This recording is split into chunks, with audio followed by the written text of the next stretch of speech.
Success in Web3 is 5,000 holders, 10,000 holders. Like it's not very many people. It's a really small ecosystem. And success in even minor success, like in television, like if you're not getting a million viewers a week, you get canceled. It's a much different bar. And a real success is getting 3 million viewers, 5 million viewers, 10 million viewers. And the goal here was like, how do we build something and launch it in Web3 that is ready for prime time, that's ready to go out and be put onto a service and entertain people who either don't know or do not care that it was ever a Web3 project. You're listening to Lights Camera Crypto, the podcast exploring all things entertainment and Web3. I'm your host, Stephen Ladden, and this week our guest is Bryce Anderson. Bryce is a film and television producer, and he talks about his career ascension, rising as an assistant at United Talent Agency, where he used to trade Bitcoin at his desk on the side, to working at Warner Brothers Studios, to being the first hire at Clubhouse Pictures, where he currently works and has worked on an incredible slate of films, such as Netflix's Bright, starring Will Smith, and I, Tonya, starring Margot Robbie, all culminating with his current Web3 project, Omega Runner. Let's dive in and see what it's all about. Bryce, welcome to the podcast. Thanks for having me. How did your journey start? Did you always know you wanted to be in entertainment? What was the early path? Yeah, I wanted to be in entertainment really early. I did a lot of theater when I was a child, and particularly like tech theater, so lights, sound, set design, construction, that kind of stuff. And when I was about 16, I got a job working at an amazing theater, one of the best theaters actually in Minneapolis. And I spent the summer working alongside a crew of people that were just awesome. They were probably 45 years old and they had much better titles than me and they made more money than me, but we effectively had the same job. And I, at 16 years old, I went, "Oh, this pond is not big enough. I need to go work somewhere larger." And at the time, the thing that I loved about working in plays is I loved the I loved two aspects really. The first aspect was I loved the writing. I loved looking at the source material and breaking it down and designing how it's going to be put on when it's put on stage. And the second thing that I loved is I was working in this company at the time that would do probably about 6 plays a year. And that meant that even while you were working on one play, you were prepping for the next play. You were Hmm. playing, you had this like the continuation of what the long term program was going to be.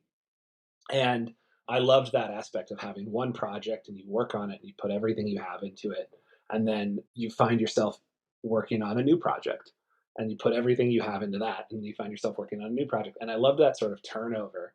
And that led really directly to movies, which work much in the same way. And I knew I wanted to work with writers and I knew I wanted to work in Hollywood at the highest levels and in the biggest pond. And so that led me to I went to film school, and then at my last semester of film school, I actually came out to LA to work an internship and write a thesis at the same time. And those internships then directly led me to United Talent Agency.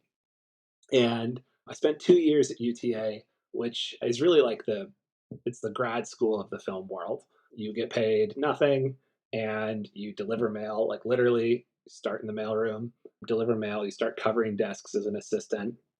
And when you're lucky enough, you eventually land a desk of your very own that you stay on, usually for somewhere between 6 months and a year. So I landed a desk in the MP Lit department, which are the people that represent writers and directors for feature films. And while I was there, the boss that I worked for covered Warner Brothers, and that meant that he was responsible for every single Warner Brothers project and making sure that the agency had all of the most up to date information on every single project at WB. And that's not just the projects that are in production, it's also the projects that are in development. So any project that they're looking for a writer on, any project that they're looking for a director on, he was responsible for knowing all of that information. And I spent a lot of time talking to the executives at Warner Brothers. So when an opportunity opened up at Warner Brothers, it was a pretty direct phone call that led to me getting hired there. And I went and I worked at WB for almost 2 years, worked on an incredible run of projects while I was there. I think I did 14 movies into production off my desk while I Wow. was there, which is just like a huge amount of volume. And we're looking at Yeah. like It was like I did Lego Batman, Mad Max Fury Road. I worked on like Black Mask. I worked on that like King Arthur movie. I worked on The Man from Uncle. Some of these just movies all over the spectrum, and that was really it was a great crash course in that sort of parallel thing that I was talking about earlier, which is what's it like to throw yourself into a single project and then move to another project, and throw yourself into a new project and then move to another project. And it was really like a really gratifying mix of what it was that I was looking for, but it was still I was working as an assistant, which is a bit of a drudgery role, and I knew I wanted to work more closely with the art and more closely with the creatives. And I started looking around at new opportunities, and an opportunity came to me that was just really amazing, which was this young guy who was like 32 at the time. I think his name's Brian Unclis, and he had been working for a woman named Nina Jacobson for a long time, and he was responsible for the Hunger Games, as well as like he worked on the Diary of a Wimpy Kid series, and Hmm. he'd worked on Crazy Rich Asians, and he was looking to start a new company. He was going to go off on his own. The Hunger Games were wrapping up, and he had a lot of goodwill from that experience. And he was like, okay, it's time to go somewhere and put my name on the door. And so he stepped out and founded something called Clubhouse Pictures. And along with he brought one person with him from his old company, and then I was the first outside hire, and I was the first employee. And it was just the three of us for about 3.5 years. And in that time, we made Bright, which was the first like major motion picture at Netflix with Will Smith, Hmm. and we made I Tanya with Margot Robbie, which was her first like really lead role. And we made actually the smallest movie that Netflix has ever funded directly. A great little movie called First Match. And that was the early impetus of that company. We went on, we did Project Power with Jamie Foxx, we did The Watcher with Ryan Murphy, we did Birds of Prey at DC with Warner Brothers with Margot Robbie again. So we've really been around and had a really good run of it for the last few years. But simultaneously to me going on this journey, if you go all the way back, sorry, I realize this is the long version of the story, but if you go all the way back to my UTA days, I started trading Bitcoin on the side just while I was sitting at my desk. And Mm. that was this hobby that I'd had for a while. And I did it through 2013, and I doubled my money in 10 days. And then I rode it most of the way back down and came out just about even. It was a really good learning experience. And then 2016, 2017 happened, and I was right there at the right time, which is really fun and exciting. And then watching it all happen again in 2020 was really fun and exciting. And the thing that really blew my mind in crypto is I'd been in this ecosystem for a long time, but it was when I saw the Beeple sale happen. And Mm. I'd known about NFTs, but I'm not really a sports person, so I didn't ever really dive into Top Shot. But watching the Beeple sale happen was the first time when I said, "Oh wait, this job that I have, which is cultural prospecting, and this hobby that I have, which is crypto based, are finally intersecting in a way that I had never predicted. I didn't expect it to happen the way that it happened. But suddenly I found myself in this place where I was watching these crypto people create culture. And I was saying, Mm. oh my God, look, they're creating culture, but I work in an industry that creates art and culture. And there's a couple of pointers that they could make over here. And then simultaneously, I saw the Hollywood side of things go, oh my God, look at how much money people are making in that crypto world. We should go try that also. And like the Matrix NFTs, and you see the Space Jam NFTs, and you see all these different sort of ovations Hollywood has made to the Web3 space. And I was sitting there watching that happen and going, oh my God, what are they doing? Like, they don't understand crypto. They don't understand what they're doing at all. And so I found myself in this weird place where I was the center of this Venn diagram that could really speak both languages. And that was the impetus for diving into this project.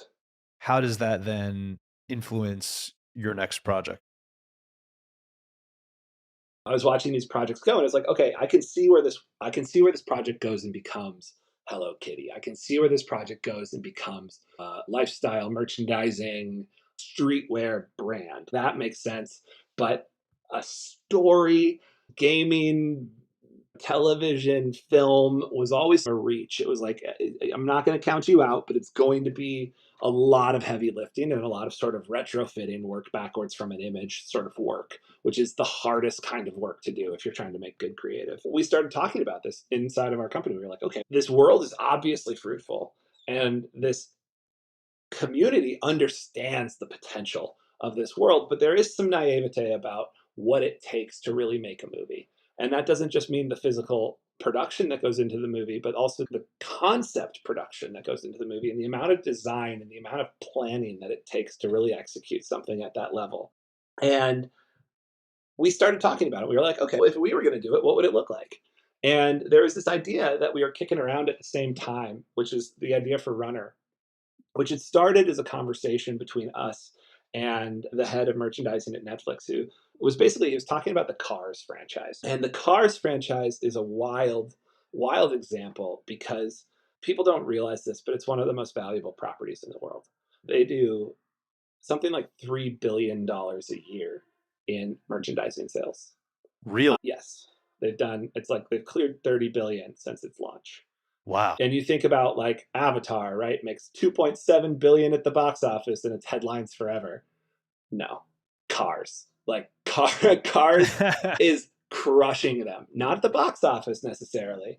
The box office is in some ways a loss leader, right? It's a necessary piece because it brings in the fans and it makes people love this property, and it's an advertisement in some ways for this larger ecosystem of gaming and merchandise and clothing and all these other sort of verticals that exist. And it's incredibly powerful, and that is the engine of the Disney brand, right? People think about it as entertainment, and it is in some ways an entertainment company, but it's really a merchandising company that has an incredible imagination department.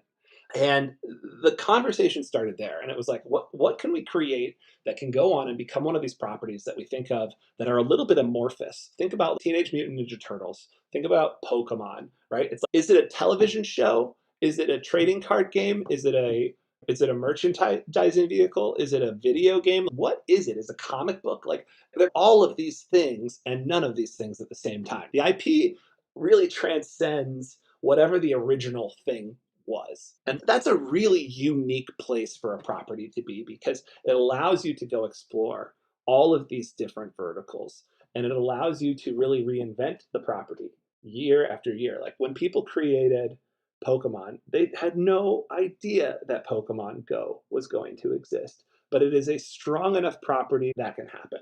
Right? They had no idea that Detective Pikachu was going to happen, but it's a strong enough property that sort of reinvention can happen. And the conversation we had was like, okay, like what does it look like not just to design a single television series, right? Not just to design like one season or 5 seasons of a TV show, but design something that is a TV show and is also gaming and is also a comic book and is also a merchandising vehicle.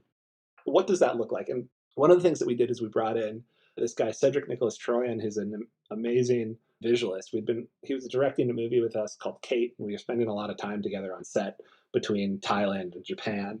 And we started talking about this because he's also just like, he's first of all, he comes from the VFX world, and the VFX world is very similar to the animation world. He's an animator before that. He's an Academy Award nominated VFX supervisor and just a huge anime head. The man's got a Totoro tattooed on his arm.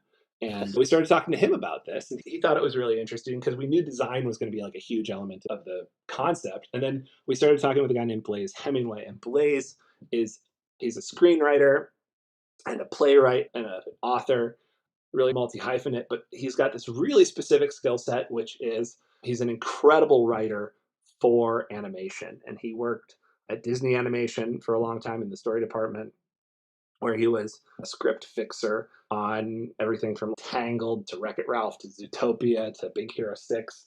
And he's at Pixar. He's that guy.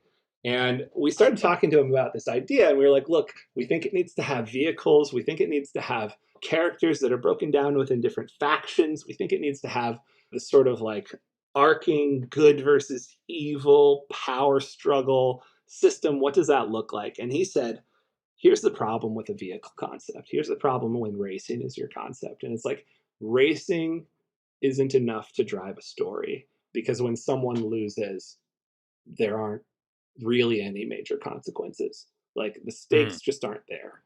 And he said, but what if? Part of the reason Cars works is when he loses, it's like it's his own fault. It's like it's not about whether he wins or loses. It's about how he views himself. Sure. But he was like, what happens if we take this racing idea, but instead of racing for glory, they're racing for political power? So we created this world called Omega. And on the planet of Omega, instead of developing a warrior culture like we have on Earth, where people fight wars and power struggles that are based on physical force, they have a racing culture. Disputes are decided through competition and speed. And so, like way back in the day, this was two tribes meet on an open field and they're disputing over the territory. The fastest runner from each tribe races across the field, and whoever wins that conflict. You take that sort of impetus and you throw it 30,000 years of development into the future, and you have this highly technical society that's racing in these super cool high tech vehicles. And they're racing for all kinds of reasons, but at the highest level, they're racing for political power. And once every 3 years on this planet, there's something called the Omega Race. And the Omega Race is every single nation on this planet nominates one person they call the proxy runner to race on behalf of their nation in this 21-day multi-stage race all the way around the world. And the winner of the Omega Race then gets to nominate the sovereign of the world. So whoever wins the Omega Race becomes the absolute ruler of the planet for the next 3 years.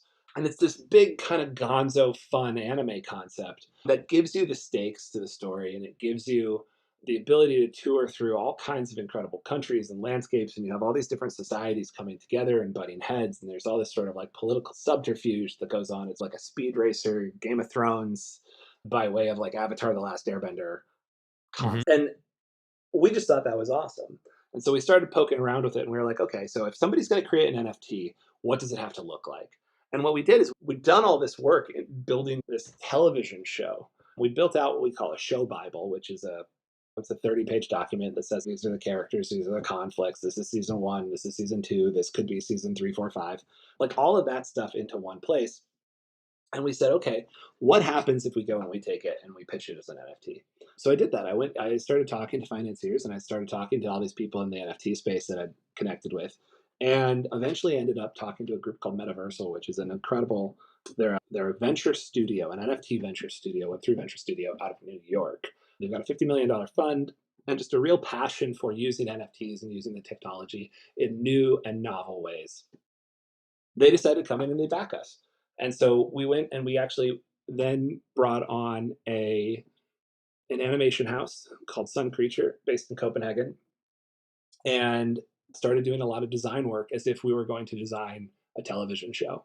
And we brought in about 20 artists for about 6 months, and we sat down and we designed these characters, and we designed the world, and we designed these vehicles, and we just figured out what the fabric of this universe was, and we developed a look for it. And it was really important to us that the look we develop works in animation, and it works in 2D, and it works in 3D, and it works on comic book pages, and it will work in gaming, like all of that stuff. We had to design it in such a way that it could be translated. And Hmm. then once we had those assets, we sat down and said, okay, now let's send that to the comic artist and launch as a comic book. And let's send that to back to the art team and build out an NFT collection. And we did both of those things simultaneously. And the idea here being like, this is how we've gone through and put in all of this sort of background work and all of this sort of deep lore and creative exploration and refinement that goes into eventually pitching this as a television show, pitching this as a game universe, pitching this as a realized piece of global franchise entertainment in a way that you don't get from most of the projects that exist in the NFT space, to be frank. And the reason we do this is because it pays dividends long term to know what it is that you want to do. So that when those opportunities arise and someone says, hey, do you want to make an animated show? And when those opportunities arise and someone says, hey, do you want to make a game? You can turn around and say, yes. And I think it should look like XYZ.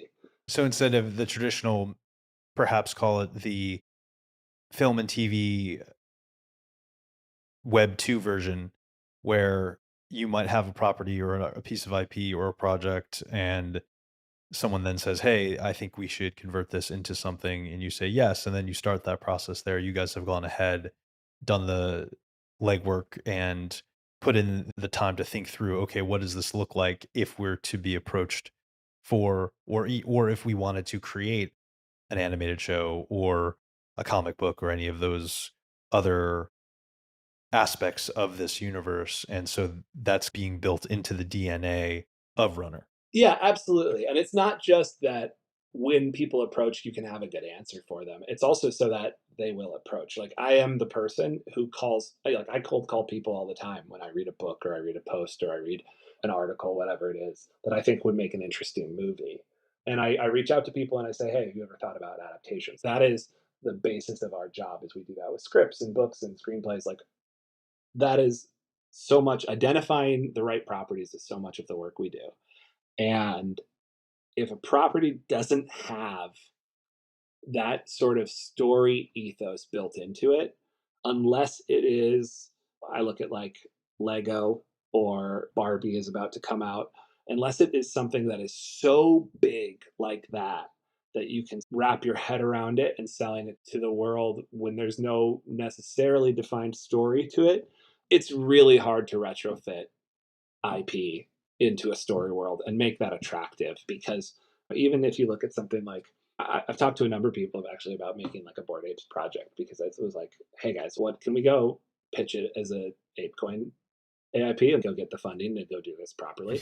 Sure. I think we could, but I've soft pitched it to a couple of other execs that I know around town, and the response is always, yeah, but why do people care? Who's going to go see this? And is this only for the people that love Bored Apes, or does it reach an audience beyond the holders? And I think it's a fair question, and that's something that we've really tried to keep in focus as we're building out this NFT collection. Is it's like, yes, we want to succeed in Web three, and we want to have a passionate fan base within Web three, but we definitely also, success in Web3 is 5,000 holders, 10,000 holders. It's not very many people. It's a really small ecosystem. And success in even minor success, like in television, like if you're not getting 1 million viewers a week, you get canceled. It's a much different bar. And a real success is getting 3 million viewers, 5 million viewers, 10 million viewers. And the goal here was like, how do we build something and launch it in Web3 that is ready for prime time, that's ready to go out and be put onto a service and entertain people who either don't know or do not care that it was ever a Web3 project and can look at it and say, hey, I like this show because it makes me laugh, or I like this show because it's fun to watch when I get home from work, or whatever it is. And some of those people will just be casual fans forever, and that is fine.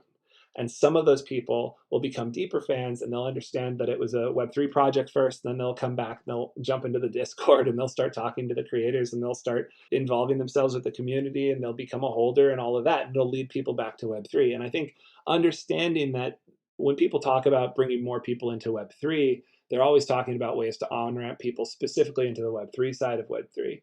And I think before that becomes a real reality, I think just onboarding people into Web3 projects who don't even understand or want to understand that it's a Web3 project is actually a pretty good way to bring people into the Web3 world also. But you've got to give them something to engage with that they'd want to engage with anyway.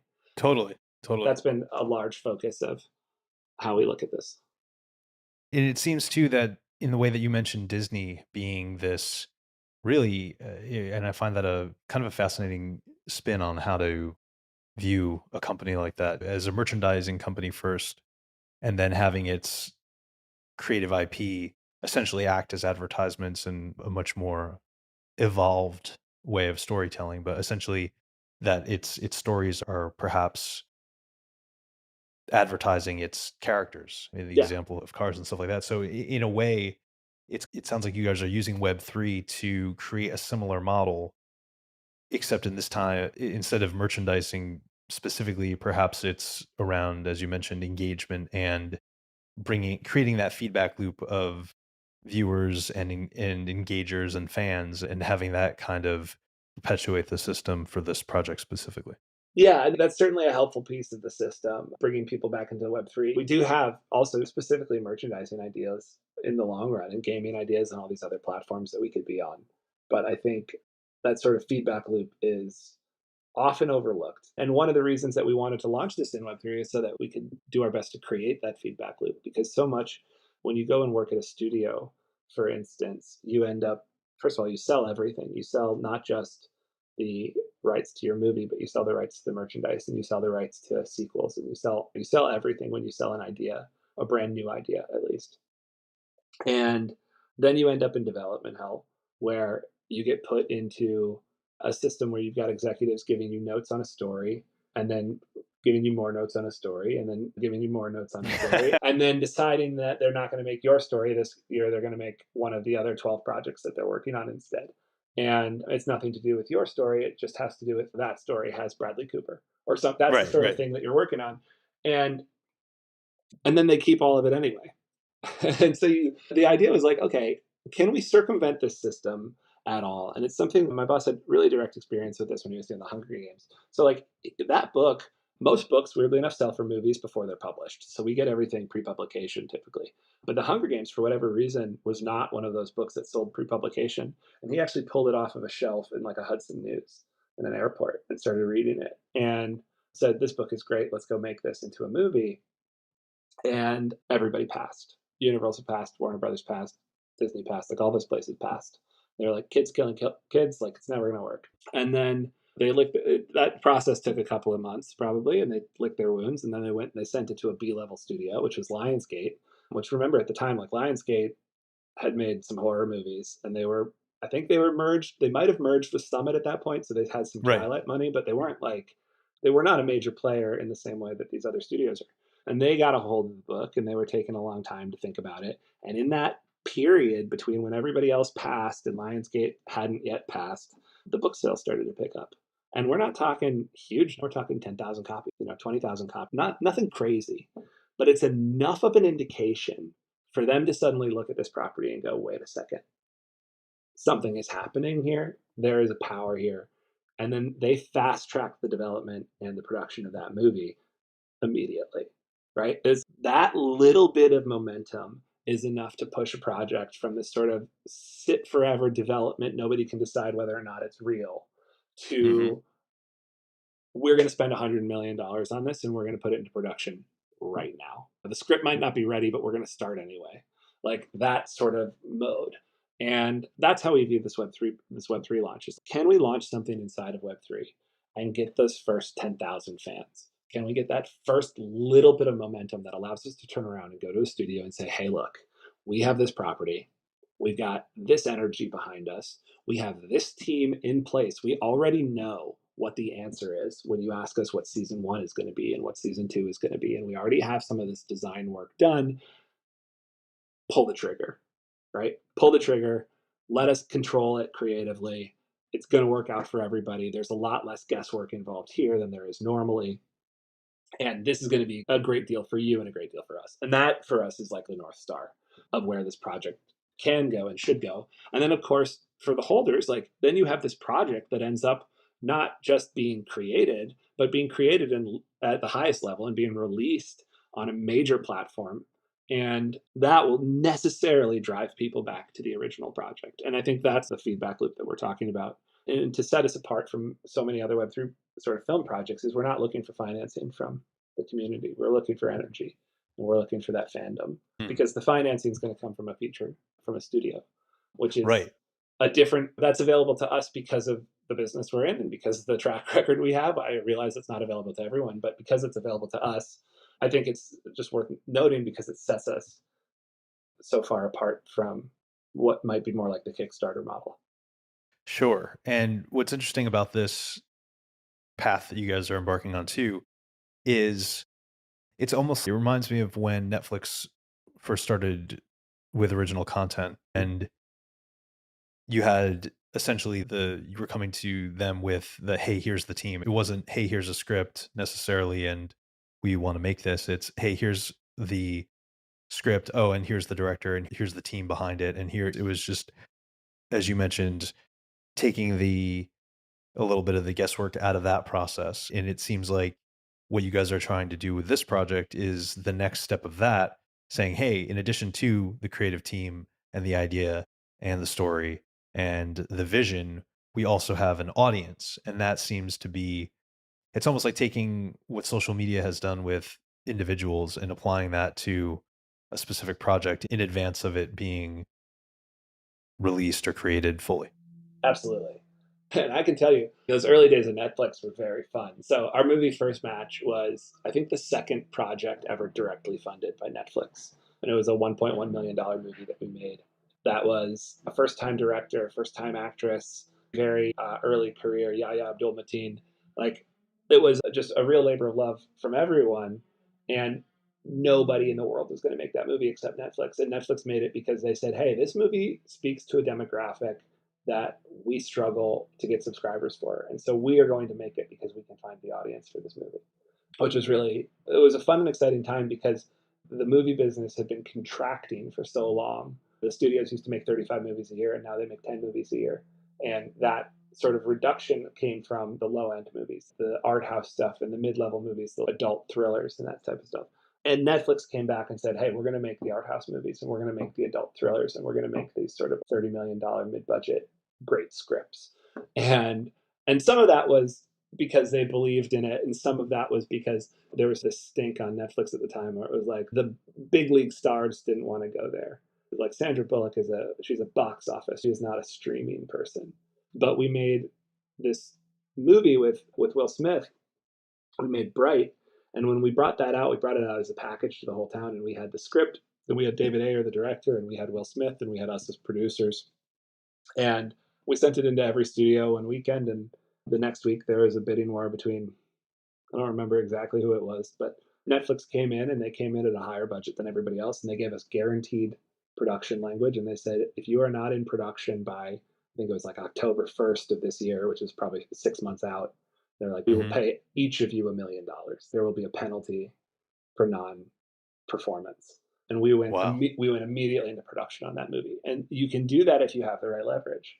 And that was a Wild West days of Netflix. That's maybe an entirely different podcast, but that was like, that movie was $120 million, and it was basically an indie movie. Like, Netflix made the producing deal and the Will Smith deal and the director deal and the script deal. And then they looked at us and said, y'all better hire a lawyer to do the rest of this. And that's Wow. like, when you make a studio movie, typically they have somebody from their business affairs department who handles every single, Right. so the crew and the below the line and all of that, but also every single actor and all of the residuals and whatever else. It's like it all goes through their business affairs department. They keep a very close watch on it.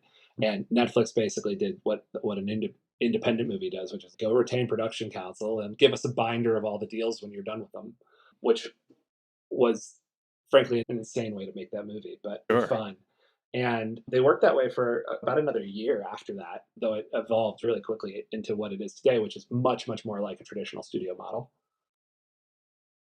Do you think that experience has helped, again, having basically to control, as you just mentioned, the legal aspects of that film in a way that typically it doesn't fall under your jurisdiction as producers. Excuse me. It Um, does though, because like when we go make, for instance, we went and made right after that we made I Tanya, and that was an independently financed production where we also retained production counsel and handled it ourselves, but it was at a much more modest 12 or $14 million budget, and that's typical of those smaller projects. But it is very atypical of the larger projects. It was definitely a learning experience, I think, for everyone involved. and on that tip, do you think that experience has helped when putting together these pieces for Runner in the sense of, okay, hey, we have to create the infrastructure to build a community, have the Discord open, have the does it Yeah, so the film industry, working as a producer is effectively working as a startup founder full time, because every single movie is its own company. Quite literally, actually, it's its own LLC, but it starts with 3 people or 4 people in an incubator, and it's just a script and an idea and a little bit of a vision. And you're hiring your top talent. You're getting your Will Smith of the world or whoever it is. And then you're turning around and you're going to financiers and you're saying, all right, guys, here's the roadmap, here's the plan, here are the elements we got involved. And in the startup world, it's check it out. Here's our CEO, here's our CTO, here's a little bit of a proof of concept, like this their go to market strategy. And in the Mhm. film world, it's just, hey guys, here's our script, here's our movie star, here's our director, here's a little bit of like how we see this playing out, and the sort of the rough outlines of a budget. What do you think? And they come in and they decide to put the money against it. And then you go really rapidly, you start scaling. 6 months out on a movie, you might be 4 people, and then you'll be 7 people, and you start to plan out the budget more in depth and find a casting director and start to really set some people in advance, figure out who those people are going to be, and then you start hiring heads of department. Those people slowly jump on, and when you're about 3 months out from a movie, you're typically 200 people, probably, right? At least maybe 400 when you factor in all of the construction teams if you're building sets. And then you get to the place where you're in production, and at that moment, you're probably on our biggest movie. I think we were 650. So you hire that many people in about 6 months, and that sort of ramp up process is a massive, not just like logistical managerial issue, but it's also there's a real learning curve about making the right hires and making decisions in the right way and understanding that what it is you're going to need, when you're going to need it, how you budget for those needs, how you build everything so that you have everything that you need when you need it. Because when you have this huge ramp and this huge payroll, the most expensive thing you can do is waste time. And I think all of the lessons that we learned, every movie's a little bit different, but they are all this sort of this big management problem. And having done that, I think as a company, Brian and I think we've done it 8 times, 9 times together now, teaches you a lot. And it really readied us in a lot of ways for launching in the Web3 space. I think the learning curve for us in this world has been a lot of the tech elements, and not just the technology itself, but the sort of Silicon Valley startup culture is very different from how we work in the entertainment space. And also in the entertainment space, we're used to being massive projects. Like we are used to getting the very best of the best. When we go out and hire a cinematographer, we're looking at a list of, maybe 100 candidates, 150 candidates, and they're all the best in the world at what they do, or soon to be the best in the world at what they do. When we go hire tech people, right, we are more like a tiny free agent on the market with no proven track record.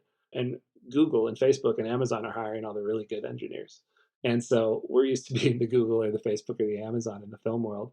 And it was a very different sort of experience trying to find the right people and recruit the right talent to the project we were doing. It was a lot more ground floor and a lot of just convincing people that we were legit and that we knew something about what we were doing and we had a long-term vision and that we get paid on time and all of those different elements that people are a little skeptical about, and I don't blame them. And I think that was very much a different way to work, but we've landed with an incredible team and it's been a fun ride.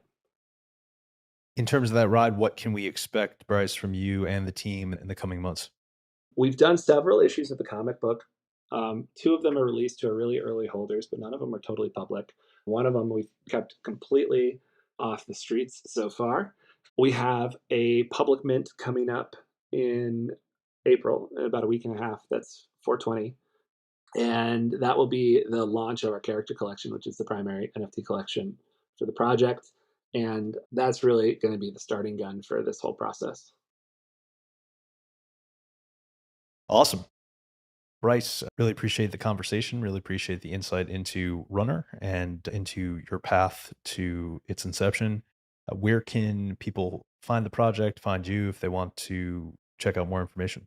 Yeah, absolutely. You can find us online at omegaxrunner.xyz. You can also find us on Twitter at omegaxrunner. My name is Bryce Anderson. My Twitter handle is Bryce B. Anderson. And you can DM me. I'm on Discord. Look me up online. I'm pretty available and always happy to talk runner and all things Hollywood. Amazing. Bryce, thanks so much. Thank you. I really appreciate it. Thanks for listening to another episode of Lights, Camera, Crypto, a podcast produced by Matt Bogart and Dessential Media. Music by Brian Duncan and Kareem Imes. If you enjoyed this experience, be sure to rate and subscribe to our show and to follow at Sladden and at Dessential Media for additional content.